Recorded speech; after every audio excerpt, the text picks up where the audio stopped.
What's up everyone, and welcome back to the channel. Today we are diving into a highly requested benchmark.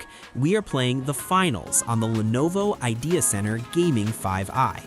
This specific pre-built rig is packing an Intel Core i5-12400F and an NVIDIA RTX 3050 OEM with 8GB of VRAM.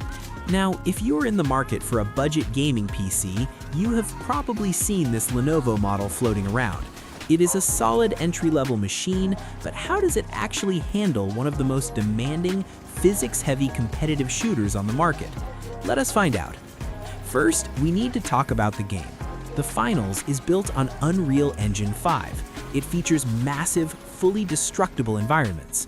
When a building comes crashing down, your CPU has to work overtime to calculate all that chaos.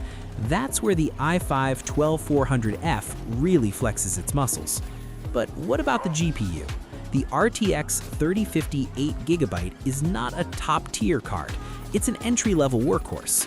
In a fast-paced game, every single frame matters, so we put this machine through its paces across multiple settings, testing what I like to call fighting mode.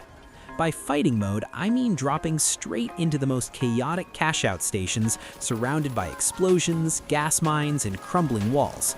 This is where systems usually choke. So let's talk numbers. When we cranked the graphics all the way up to the Epic preset, the visual fidelity was stunning. The dynamic global illumination, the reflections, and the shadow details are incredible.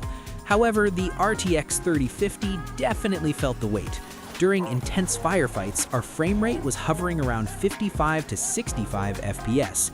It's definitely playable and it looks gorgeous, but for a competitive shooter, it feels a bit sluggish. If you play casually and admire the destruction, Epic settings get the job done. But to win, you need speed. That brings us to the low settings preset. This is where the magic happens for the RTX 3050. By dropping the visual flare and turning on NVIDIA DLSS set to quality mode, the game completely transforms. Suddenly, we're jumping up to between 110 and 130 frames per second. The game feels incredibly snappy. The input latency drops significantly, making tracking enemies and hitting those crucial shots so much easier. The FPS difference between Epic and low modes is very noticeable. Yes, you lose some of that beautiful lighting and the softer shadows, but the clarity is still there. In a sweaty lobby, smooth frames will always beat higher visual fidelity. The choice is yours, but I highly recommend prioritizing performance here. It's also worth noting the thermals on the Lenovo IdeaCentre. This case is compact, lacking optimal airflow. During our extended gaming sessions in fighting mode, the GPU temperatures crept up to around 75 degrees Celsius. It's not dangerously hot, but you can definitely hear the fans ramping up. If you own this PC, I would suggest keeping it in a well-ventilated area to prevent any thermal throttling during long tournaments. You might also want to upgrade the RAM down the line, but the 16GB it comes with handles the finals without major stuttering. Ultimately, this hardware combo proves that you don't need a $4,000 supercomputer to enjoy modern games.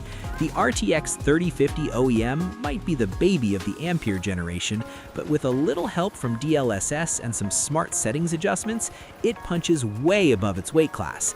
It delivers a competitive experience in one of the most chaotic shooters available today. Whether you're bringing down the roof on your enemies or zipping through windows to steal a cashout, this Lenovo rig holds its ground. So I want to hear from all of you. Prefer quality or performance?